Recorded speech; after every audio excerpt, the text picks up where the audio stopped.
So good morning, everybody, and welcome.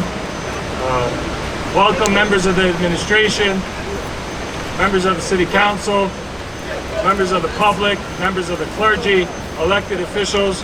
Welcome today to the State of the City address. I'd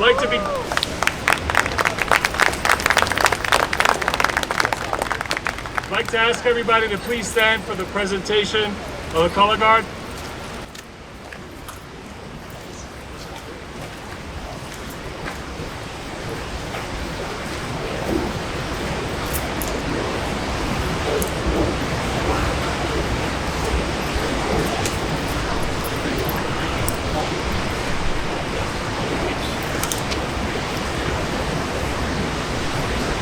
Now, I'd like to ask Mr. Leon Moses to come down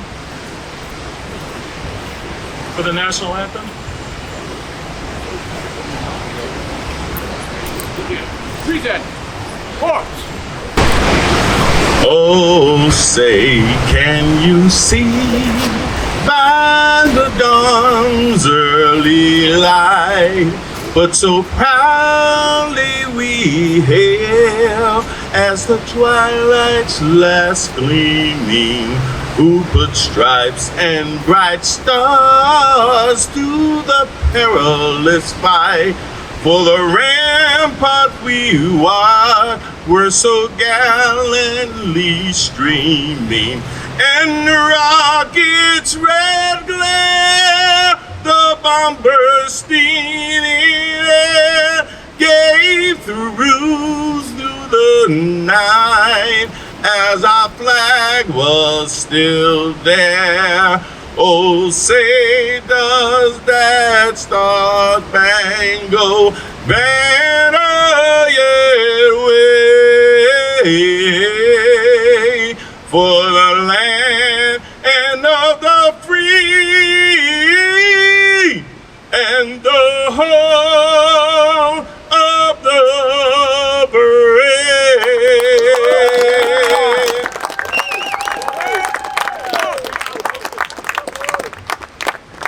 What an amazing rendition. Thank you, Mr. Moses. Please remain standing as I invite Madam B.A. Kathleen Long up here for the Pledge of Allegiance.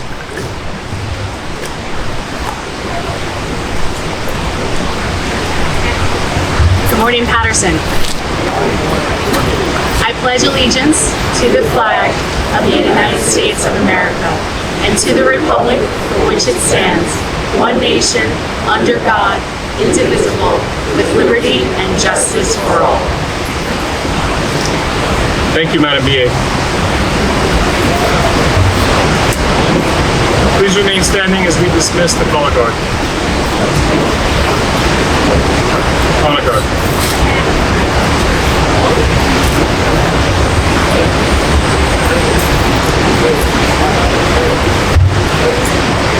Please be seated. Next, I'd like to introduce someone that really needs no introduction. We've heard from her, we've seen her, and we know her first name, but I'll call her by what we all know her as, the better half. The better three-quarters, as she would prefer. Farhana, First Lady, please come on up.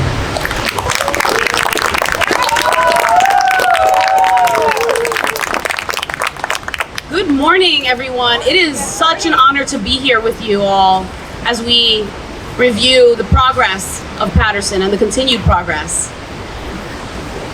I have a unique point of view in all of this, right? I get this front row seat in seeing how our mayor takes the time to review every bit of policy, every initiative, and what his vision is, right?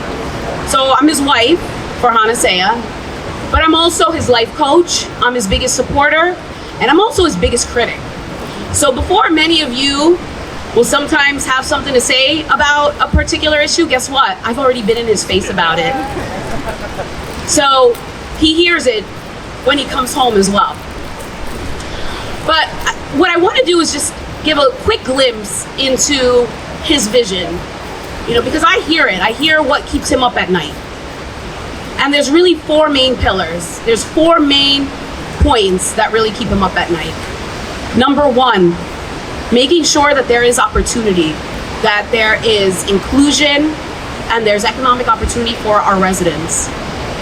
Number two, making sure that it's about the holistic well-being of our people, not just economic advancement, but also thinking through their physical, emotional, mental, spiritual development. How are we making sure our city here in Paterson is accommodating those needs?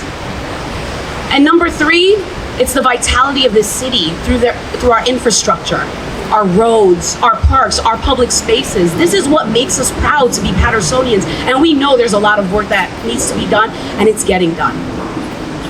And then fourth, modernizing the city of Paterson, take digital transformation of the city of Paterson on the back end, making sure that these services, these resources to Patersonians are indeed the best there is out there. Companies are all around the world are thinking about how are we going to improve our automation, how our different departments talk to each other, and then of course incorporating how does AI play a role in all of this. So I see that he's got this vision for a Paterson that is more inclusive, that is equitable, that is sustainable, and it keeps him up quite a bit. He doesn't sleep much. And as his wife, I see the care. I see the heart that he puts into this city. That each of you that are here play a role in that decision making. You know, I appreciate the people that are here, and I know he appreciates it, the people that go on to social media and hold him accountable. Guess what? Thank you for that, because I use that to hold him accountable when he gets home. So he has a lot of heart in what he does. He's got this vision for a Paterson that we all can be proud of. And I am so proud to introduce my husband, your mayor, without further ado, Mayor Andre Sayegh.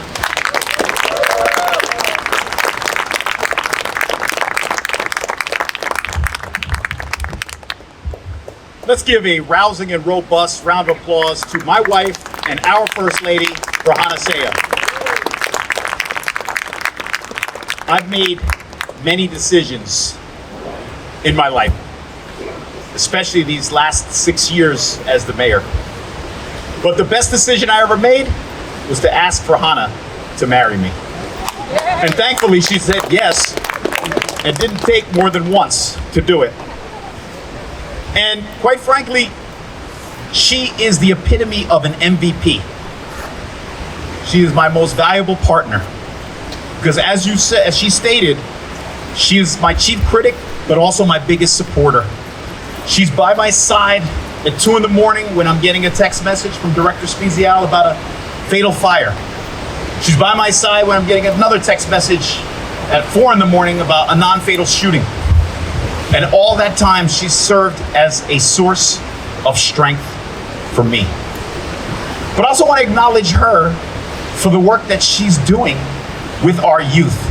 She's a very active mother with the Girl Scouts here in Paterson. As a matter of fact, they're growing. And I could have never imagined many years ago having a very vibrant Girl Scouts imprint in the city of Paterson. And now she's become the president of the PTO at our daughter's school. And this Sunday, she invited families to come and watch a movie that's appropriate considering the times called Screenagers. It's about how children are becoming obsessed with their devices and the deleterious effect it can have on their growth. And on a Sunday morning in Paterson, it was early, 20 families came out. And we want to instill in our families the importance of the fact that we don't want them to be screenagers. We want them to be teenagers with promising futures. And speaking of screenagers, they're not there yet, but I'm joined by my 3 children, who I consider to be my most valuable Patersonians: Sophia, Kayla, and Aiden.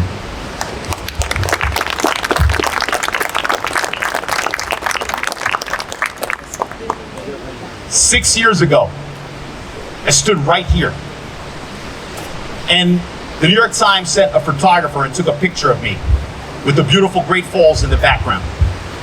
It was for a feature in the newspaper about Paterson's past. what we had gone through for the prior 20 years. And they talked about the corruption that plagued Paterson. They portrayed Paterson as a city of instability and a city of stagnation. I'd like to think, standing in the same spot that I did 6 years ago, that 6 years later, Paterson has become a city of innovation. Paterson has become a city of synergy. Paterson has become a city of solutions. And above everything, the city has also become a city of opportunity. Yes, Paterson has its past, but the best thing about today and tomorrow is that Paterson has a future as well. And the future is right here. The Great Falls, which would never have been a national park if it weren't for two Patersonians. The late and lamented former Senator Frank Lautenberg, and of course, a gentleman we just lost, the late and lamented Congressman Bill Pascrell. The last time I saw the congressman was 2 months ago, right by the statue of Alexander Hamilton overlooking the falls. And he was announcing that he was going to deliver $1 million so that we can open up the pedestrian bridge once and for all. And Congressman Pallone, fittingly enough, has introduced legislation to name the bridge the Congressman Bill Pascrell Pedestrian Bridge. When I stood here, I talked about how we were going to redevelop around the falls, and that if the National Park Service, led by our superintendent Darren Bach, says 300,000 people come and visit this park, our goal, Chief, should be to get to 1 million visitors. And how do we get there? Well, opening up the bridge is a promising start. But what you see to your right and my left is a $7.8 million investment in a river walk. What do I envision seeing at the river? What do I envision happening at the river walk? I see families gathering for lunch. I see families playing volleyball. All sorts of recreation taking place along this majestic site. I see people coming as far as California to Paterson, which we believe will ultimately become a national attraction, and our goal is to make it New Jersey's #1 tourist destination. That Riverwalk, once we open it, will help us get there. And I want to acknowledge Brian Frierson, the Passaic Valley Water Commission, because on the other end of the Great Falls, we have Mary Ellen Kramer Park, which is named after another dynamic First Lady who was instrumental in making sure that this became what it is today. And just recently, the Passaic Valley Water Commission took 2 buildings that were in disrepair and not only beautified them, but preserved their historic value. And so we'll continue to enhance the aesthetic appeal of our #1 national attraction. And I see that in a year or so, we anticipate breaking ground on a first-class visitor center for our founder, the man who saw the falls and saw the future, Alexander Hamilton. And I'd be remiss if I did not acknowledge John Franco Archimede. You can applaud for that, John. Yeah, Franco, you can applaud for that. Is it the mosquitoes? Vista Park, if you clap, they'll chew. Vista Park, which is the highest point in Paterson, will become a premier state park in the state of New Jersey and further enhance our appeal. Now, last April, we opened up America's newest civil rights museum, and it tells the story of how Paterson played a pivotal role in integrating America.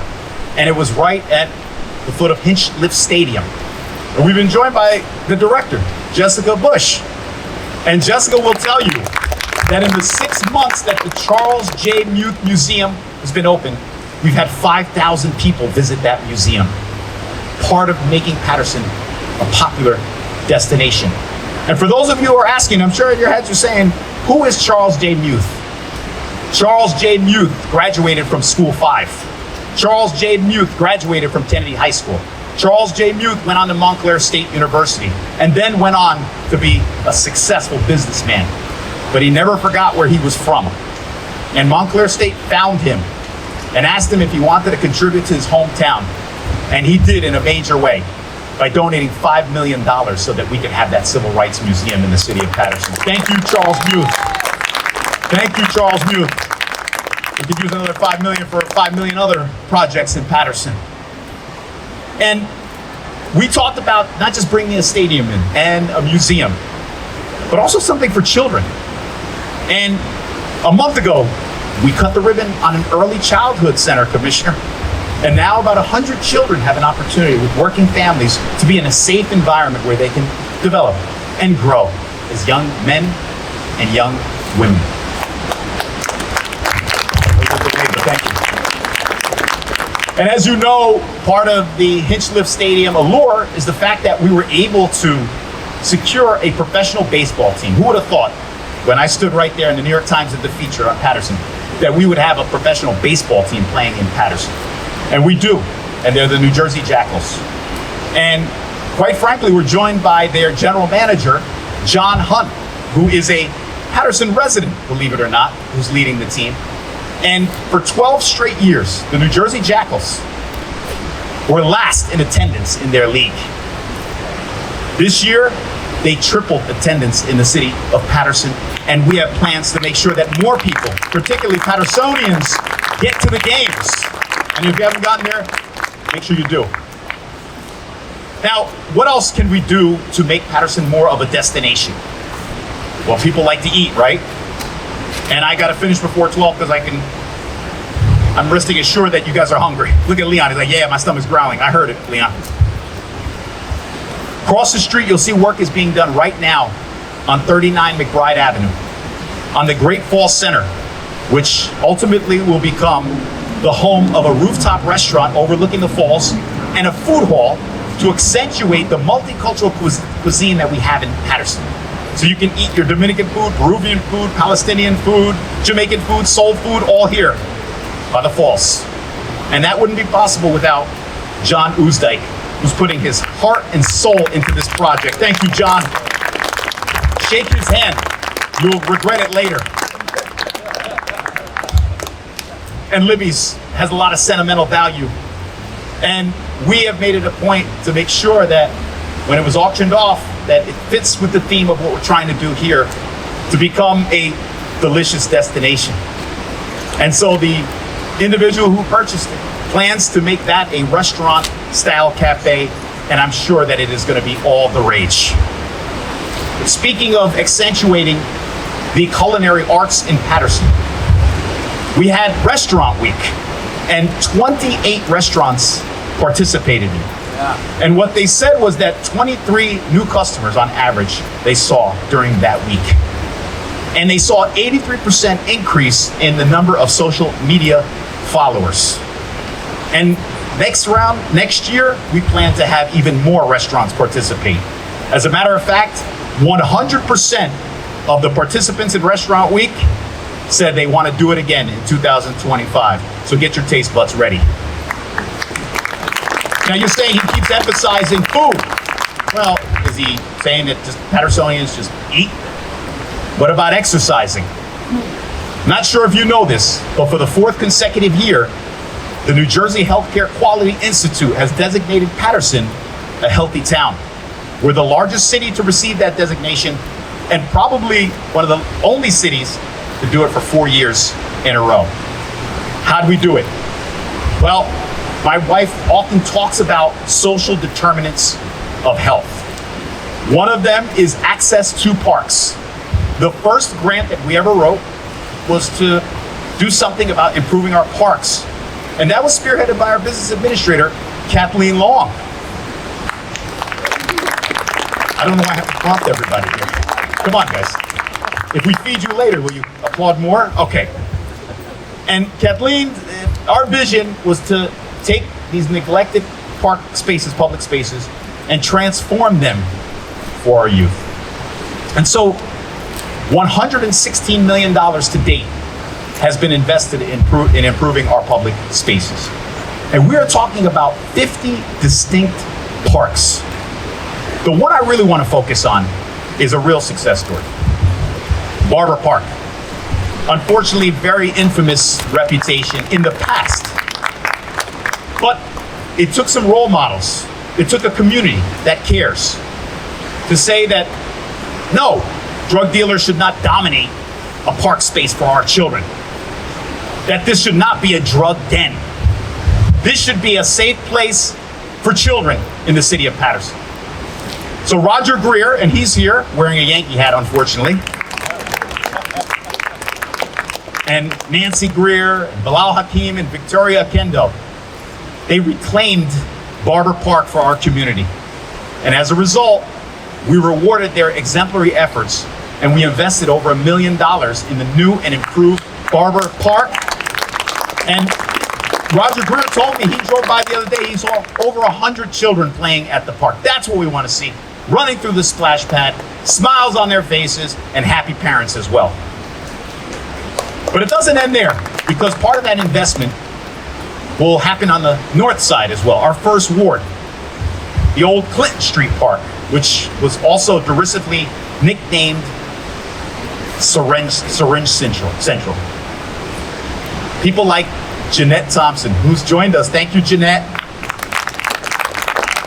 They were instrumental in also taking back the park, reclaiming it for the community.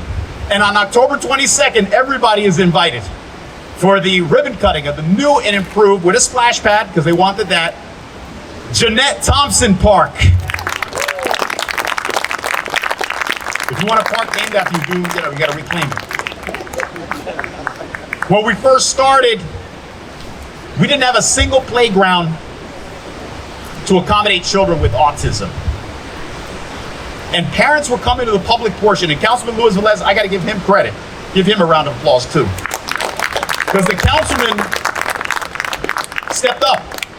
And the first playground to accommodate children with special needs, children on the spectrum, was at Roberto Clemente Park in the fifth ward. Sorry. But Bob Garashi, and let's give him a round of applause, because Brian Jackson, we call him, affectionately refer to him as Bob the Builder. And Bob built a playground to accommodate children at Lou Costello Memorial Park, which we improved to the tune of over $1 million as well. So we started with 0, right? Now we have 5 playgrounds to accommodate children with autism and counting. Eastside Park will have our 6th playground to accommodate children with autism. We couldn't also do this without the leadership of our Director of the Department of Public Works, Billy Rodriguez. Billy, you know I'm nearsighted. I can't even see you back there. Thought that was the Giants head coach. I want to use that one more time. Eastside Park is the crown jewel. I've been to Central Park. I've been to Stanley Park with my family in Vancouver. And Eastside Park needed some attention. So we repaved all the roads at Eastside Park. We repaired the sidewalk, created a pedestrian pathway. We also redid the tennis courts. And the color is, thank you, Pastor Doug Golding. And I want to take a moment to acknowledge Pastor, because he is the tennis leader here. I called him aficionado, but that is not sufficient. And I want to give Pastor a lot of credit, because he's been emphasized. I talked about how my wife is the most valuable parent. He focuses on fathers, because fathers play a role in shaping their children's development as well. And if he has enough on him for our fathers, he's got wristbands that say fathers matter. And just recently, he took, I think it was about 80 fathers to the US Open, and they left from the tennis court at Eastside Park. And what I was going to say before Pastor Doug interrupted me, the color scheme of the courts is orange and blue. Anybody go to Eastside High School? Well, it's more for the New York Mets, Leon, not the Eastside. But we'll get to that later. Sorry. So not only are we going to have the new playground, the historic steps have been in disrepair as well. We're going to focus on repairing them. And also our roller rink, which Dominic Stampone, thank you, Dominic, give him a round of applause. He's working on that. We'll have a new roller rink at Eastside Park, and it'll stand out. But not to be outdone, because we're not, well, it's friendly competition. On the west side of town, where Kathleen Long lives with her family, we're going to invest about $15 million in Westside Park. And what you're going to see at Westside Park are new tennis courts. I won't make them orange and blue, I promise. Maybe we'll do, anyone go to Kennedy High School? Yes, what time is it, Brian? Nighttime. What time is it? Nighttime. Actually, it's 11:33 and I got to hurry up because people are hungry. So Westside Park will have a boat launch. It'll have a river walk. And we're going to, basketball court. Yes, yes, yes. Now, the other thing I wanted to point out, for anyone that served our country, we owe it to them to improve any veterans park in Paterson. So I want to thank our county commissioner, Orlando Cruz. Where is he? Please stand, Orlando. Where are you? Oh, he sat with Billy back there too. So, for the first time in our history, not only has the city of Paterson applied for grant funding through open space, but our nonprofit that we created, the Friends of Paterson Parks, also applied. And both of our grants were approved by the county, first time ever, so that 3 veterans parks in Paterson will undergo major upgrades. We salute those that served our country. Now, we recently announced, as far as public safety is concerned, new patrols throughout our commercial corridors. And this was an initiative that we built on through the Urban Enterprise Zone. And thanks to our new UEZ director, Dipto Roy, please stand, Dipto. 6 different business districts will see police patrols throughout the area. And speaking of police, in the past we've lost too many talented police officers. And it's partially, or should I say largely, because we could not compete with salaries that are being offered in other towns. But I'm really encouraged, and I want to thank Eamon Abushi and Kathleen Long, that our new police contract increases salaries to the point where now we can bring back those best of the officers that we had and retain the talented officers that are currently a part of our department. And this year alone, we've actually hired 40 new police officers. I want to acknowledge our officer in charge, Issa Abbasi. We collaborate very well, despite how I feel about a certain someone who I will not name right now. But he spoke to me and we discussed Operation, we'll get to that later, Operation After Dark. For those of you that don't, I'm sorry, let me finish, please. Let me finish. Okay. Be respectful. Okay. All right, I'm going to finish and we'll talk later. I'm going to finish and we'll talk later. Okay. If you allow me to finish, please.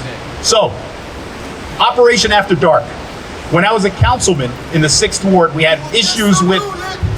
Okay, thank you, sir. That's it. Okay. We'll talk to you later. Thank you. So, Operation After Dark is something that is tailored after what we did in the 6th Ward, where we went after notorious nightclubs and we shut them down. One of them was terrorizing this neighborhood. And what we did was not only we closed it down, but we made it a preschool in the city of Paterson. And so, yes, where children can flourish. But Operation After Dark was going after these illegal establishments. And there was 484 inspections that took place. 78 arrests were made, and over $100,000 in fines were levied. And so Operation After Dark goes after these illicit activities that are taking place in our city. Connect and Protect is something that we've implemented or are about to implement for those with a so Connect and Protect is an initiative that we are implementing to deal with individuals with mental health challenges. So Connect and Protect is to have a co-response between the police and mental health professionals whenever we have a call for service. Now, I'm proud of our fire department. I'm proud of the fact that, yes, that we have promoted the first Hispanic police chief in the history of Paterson and promoted the first permanent African-American deputy chief in the history of Paterson, Mike Hall, as well. We have earned a grant, or should I say secured a grant, to make sure that our 911 phone lines now are modernized, like my wife was saying, to go from analog to digital. But I want to thank our fire leadership even further, because now, in a few years, we will have a state-of-the-art new dispatch center where all emergency calls will come in and there will be coordination, and we will improve response time as far as 911 is concerned. Now, we recognize our challenges, and the State of the City address is not only to acknowledge progress, but it's also to identify challenges as well and problems. So clearly, keeping any community clean is a constant battle anywhere you go. Well, Paterson is doing our part. Paterson is picking up. 90 solar-powered trash receptacles have been installed throughout the city, appropriately color-coordinated orange and blue. And there's a cleaning company throughout the commercial corridors every day cleaning those same business districts. Now, when we switched to the new garbage company, bulk pickup was not happening as a result of the contract. And like I stated before, it is definitely an area of improvement for the city of Paterson.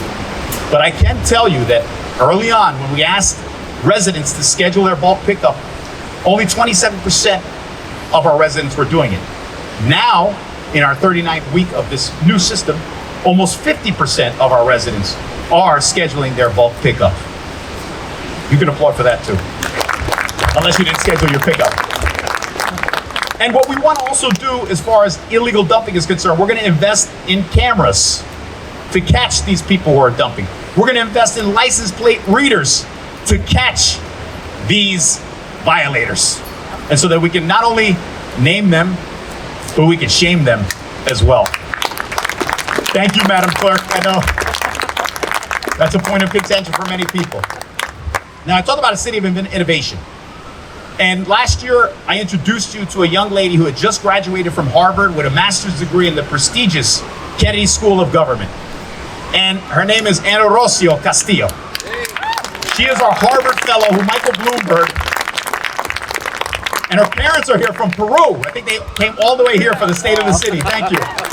I was in Peru last month. I didn't see you, not last night. And she is heading up an initiative through Bloomberg Philanthropies called the City Data Alliance. And our goal is to go from being paper-based to paperless. And so that initiative, Paterson is going paperless, should not only help us reduce waste, but become, like my wife said, more modern as a 21st century city. Now, I talked about a city of opportunity, and we know that people are struggling mightily with their finances.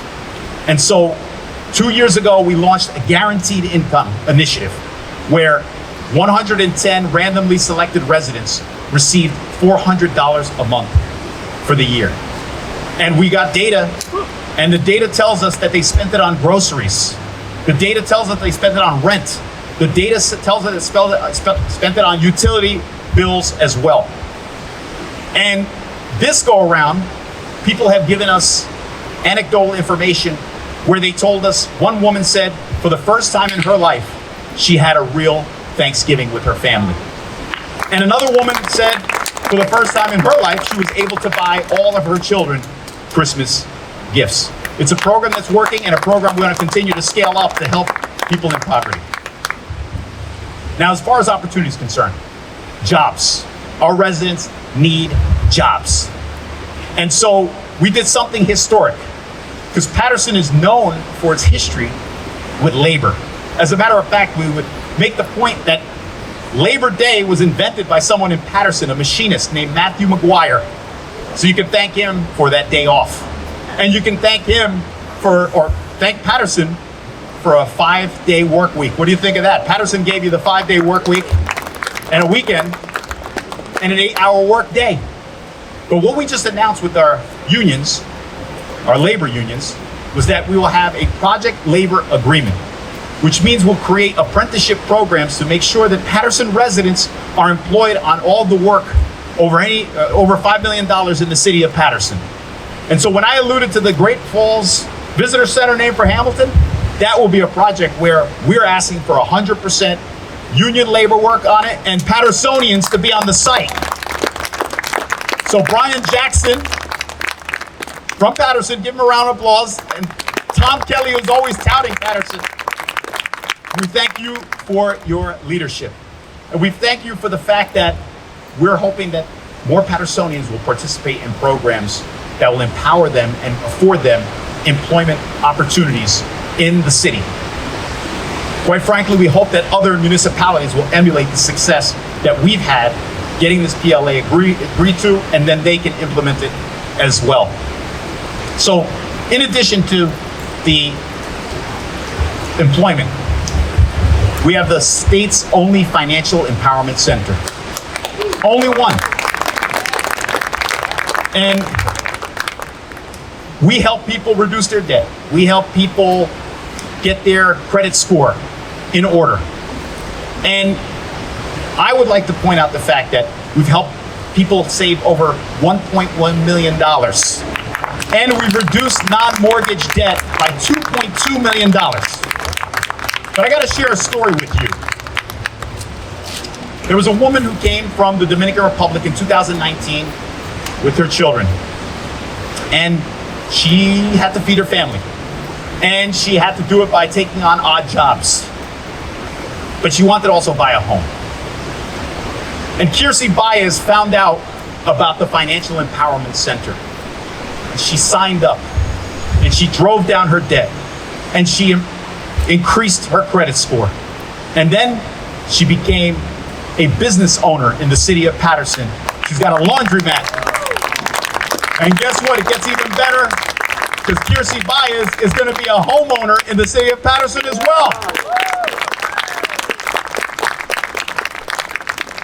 So we also want to address longstanding challenges.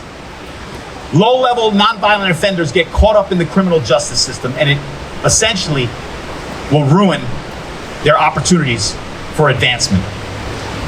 So under the leadership of our Corporation Counsel, Emir Bushi, we launched our version of a community court, which we call Paterson Community Solutions.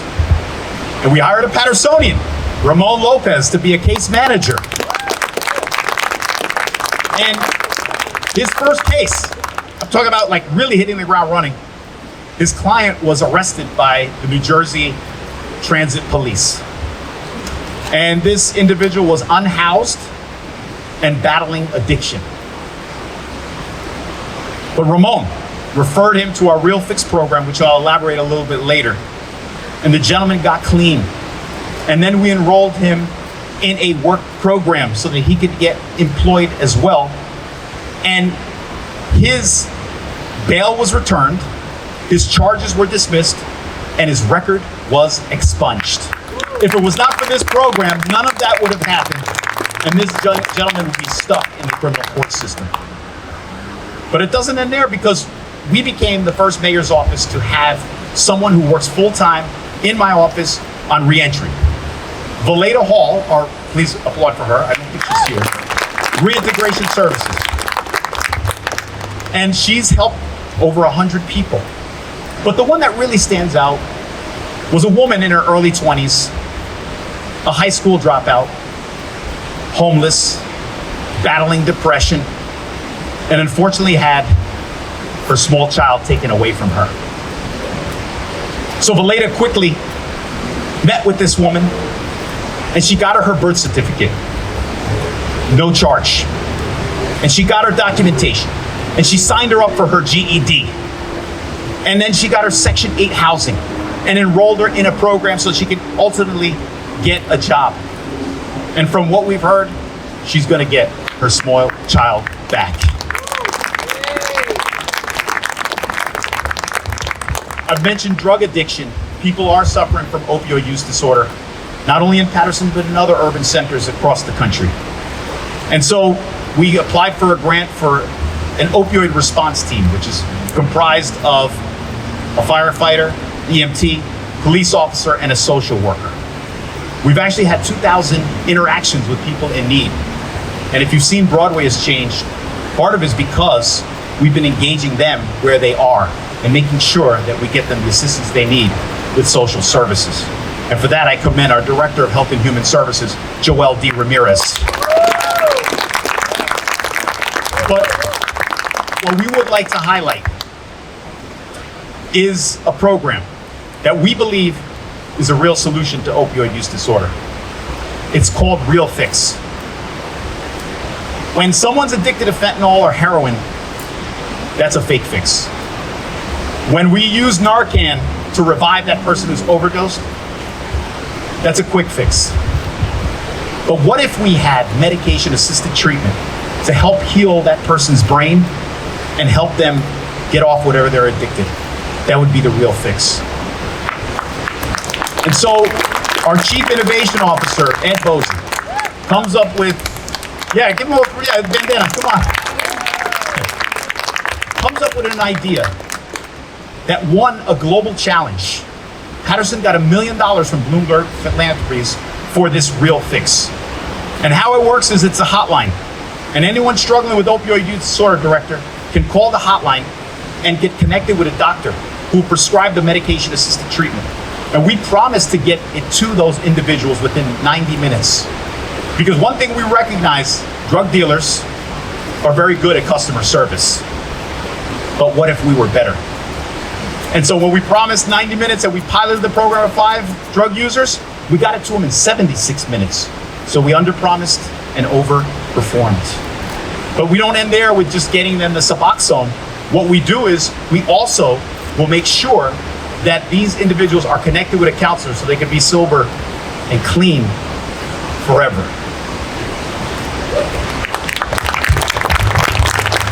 And since I share stories, one particular person that really stands out is a gentleman by the name of Jose Ortiz. Jose Ortiz suffered from depression, suffered from diabetes, and from what I've read, and HIV as well. And when he lost his mother and another family member, he lost almost everything. He was homeless, couldn't see a doctor, didn't have documentation. And unfortunately, his diabetes ravaged his body, and he had to have both legs amputated as a result. But then Jose found out about Real Fix. And Jose is currently in recovery, thanks to Real Fix. But also, Jose now has a permanent home as a result of Real Fix. 30% of those that participate in our Real Fix program now have a home over their heads. We've also seen an increase in Passaic County of medication-assisted treatment going from 27% to now 50%. So people are catching on to the Real Fix because it is a real solution. And in about 10 days, I will lead a delegation to Mexico City, where Michael Bloomberg has invited Paterson so that we could be featured in front of hundreds of cities around the world for the work that we're doing with Real Fix. And our goal is for Real Fix to be a permanent line item in a state budget and in a federal budget, so that other municipalities can emulate the success we've had in helping people get their lives together. Now, we couldn't do this without grant funding. One thing I promised when I became mayor was that we would hire a grant writer for the city of Paterson. And we did.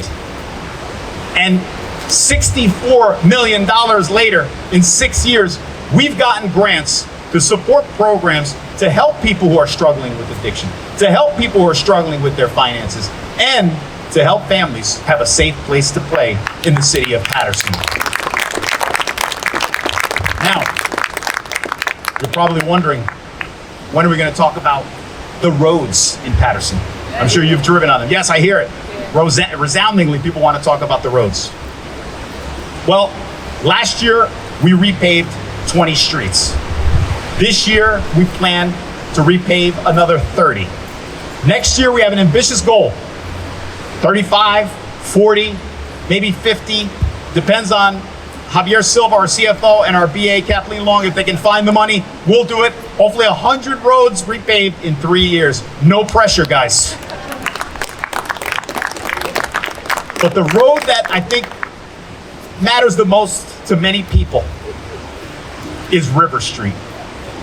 Because you've heard me say it about 1 million times. When it rains, it's more river than street. But thankfully, a little over 3 weeks ago, work has started on repairing the sewer at River Street, and then by this time next year, resurfacing River Street once and for all. And I have an invitation to extend to everyone, because after we finally resurface River Street, we're gonna have a parade, and it's gonna be called River Street Has Been Repaved Parade in the city of Paterson. And, spoiler alert, maybe we'll have next year's State of the City address at River Street as well. What do you think? So I'm gonna stand where I started. July 6, 2018 is when that New York Times feature appeared in the paper. And like I stated before, this was known as a city of stagnation, a city ripped with corruption. But with all that we've done, it is becoming that city of innovation. It is becoming that city of synergy. It is becoming a city of opportunity. We are implementing programs to help people save money. And we are implementing programs to help people and save their lives. We are being taken seriously as a city by people like Michael Bloomberg, who's invested millions of dollars in Paterson. We're being taken seriously by the Tao Foundation, that is paying for positions within our administration. We're being taken seriously by families who want to come and enjoy this spectacular national park. Ron Chernow wrote a book, and it was about Hamilton. And there's a chapter in the book, and it's entitled The City of the Future. For those of you who may not have time to read 1,000 pages of his book, I'll give you a sneak peek. The city of the future that Ron Chernow wrote about is Paterson. And so I'm wearing a new suit for the first time that my wife surprised me with last night. And appropriately, it is, if you could see from back there, Billy, orange and blue. And as you know, I am a long-suffering fan of the New York Mets. And after tonight, who knows if I'll suffer even more along with other fellow Mets fans. Come on, applaud for the Mets, please. But what I want to point out is that in 1973, many of you probably were not alive, neither was I, there was a famous Mets pitcher, and his name was Tug McGraw, right, John? Yes. And Tug McGraw was upset, Deputy Chief, because the Mets, in typical fashion, were struggling that season. Surprise, surprise. So he goes into the owner's office, and he tells the owner 3 words: you gotta believe. Paterson, what I'm telling you is that you gotta believe. Thank you. It's the only home I've ever known. It's where we're raising our 3 MVPs, the most valuable Patersonians in our home. You gotta believe that our best days are ahead of us. You gotta believe that we are that city of innovation, James. You gotta believe that we are that city of opportunity, we're the city of synergy and the city of solutions. And you gotta believe in the home of the Great Falls, great food, and a great future. Thank you for joining us.